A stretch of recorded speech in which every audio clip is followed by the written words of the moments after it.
Hi అండి. నమస్తే. నేను మీ అను. అందరూ బాగున్నారా? ఇవాల్టి వీడియోలో బిర్యానీ మసాలా పొడి, అలాగే గరం మసాలా పొడి ఈజీగా ఎలా తయారు చేసుకోవాలో చూద్దాం. ఇది చాలా ఫ్లేవర్‌ఫుల్‌గా, టేస్టీగా ఉంటుంది. మనం చేసుకునే బిర్యానీలు కానీ, వెజ్ కూరలు, నాన్ వెజ్ కూరలు, అలాగే వెజ్ బిర్యానీ, నాన్ వెజ్ బిర్యానీలు కూడా చాలా టేస్టీగా, పర్ఫెక్ట్‌గా కుదురుతాయన్నమాట. కొంచెం వేసుకున్నా కూడా చాలా టేస్టీగా ఉంటుంది. ముందుగా ఒక 4 స్పూన్ల వరకు ధనియాలు తీసుకొని దోరగా వేయించుకొని పక్కన పెట్టుకోవాలి.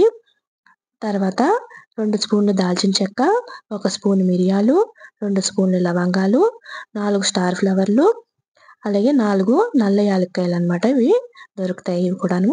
2 స్పూన్లు జీలకర్ర, 1 స్పూను సాజీరా. ఇవన్నీ లో ఫ్లేమ్‌లో పెట్టుకునే వేసుకోవాలండి. వేసుకొని మాడకుండా వేయించుకోవాలి. 1 స్పూను సాజీరా, 1 స్పూను యాలుక్కాయలు, జాజికాయ ఉంటుంది కదా! అది ముక్క తీసుకొని ఇలాగా కొంచెం గుండగా నలుపుకొని వేసుకోవాలి. వేగడానికి ఈజీగా ఉంటుందని కొంచెం నలిపాననమాట.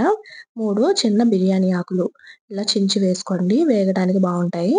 అలాగే ఒక అనాస పువ్వు. ఇవన్నీ స్టవ్ లో ఫ్లేమ్‌లో పెట్టుకొని మాడకుండా వేయించుకోవాలి. బాగా దోరగా వేయించుకోవాలి. అసలు మాడకూడదు. మాడితే టేస్ట్ అనేది బాగోదనమాట. కొంచెం వేగిన తర్వాత మనకి స్మెల్ తెలుస్తుంది. కొంచెం ఘాటుగా స్మెల్ వస్తుందంటే స్టవ్ ఆఫ్ చేసుకొని చల్లారిన తర్వాత మిక్సీ పెట్టుకోవాలి.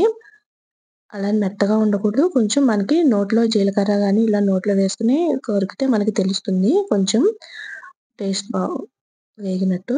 చల్లారిన తర్వాత మిక్సీ పట్టుకొని ఒక గాజు సీసాలో స్టోర్ చేసుకుంటే మనకి చాలా రోజులు నిల్వ ఉంటుందనమాట. మూత పెట్టేసుకొని తడి స్పూన్ అది తగలకుండా ఉంటే ఎక్కువ రోజులు ఒక సంవత్సరం పాటన్నా నిల్వ ఉంటుంది.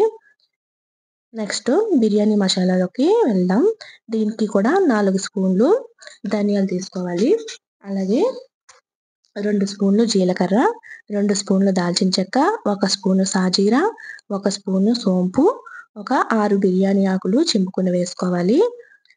1 స్పూను మిరియాలు, 2 మరాఠీ మొగ్గలు, 1 స్పూను లవంగాలు, 1 స్పూను యాలక్కాయలు, ఒక 8 నల్ల యాలక్కాయలు, అలాగే ఒక 5 స్టార్ ఫ్లవర్సు, జాజికాయ ముక్కలు, జాజికాయ ఉంటుంది కదా! దాన్ని నల్లకొట్టు ముక్కలు, 2 అనాస పువ్వులు, ఒక 8 ఎండుమిరపకాయలు తీసుకొని స్టవ్ లో ఫ్లేమ్‌లో పెట్టుకునే వేయించుకోవాలి. అసలు మాడకూడదు. బాగా స్లిమ్‌లో పెట్టుకొని నెమ్మదిగా వేయించుకుంటే మనకి మసాలాలనేవి పర్ఫెక్ట్‌గా వేగుతాయి. ఇవి చల్లారిన తర్వాత మిక్సీ పట్టుకొని స్టోర్ చేసుకోవడమే. ఒక సంవత్సరం పాటు నిల్వ ఉంటుంది. తడి స్పూన్లు, గాలి తగలడం అలా ఏమి లేకుండా మూత గట్టిగా పెట్టుకొని స్టోర్ చేసుకుంటే ఫ్రిడ్జ్‌లో ఏం అవసరం లేదండి. బయటే ఉంచుకోవచ్చు. బయట ఉంచుకున్నా కూడా స్టోరేజ్ బావుంటుంది.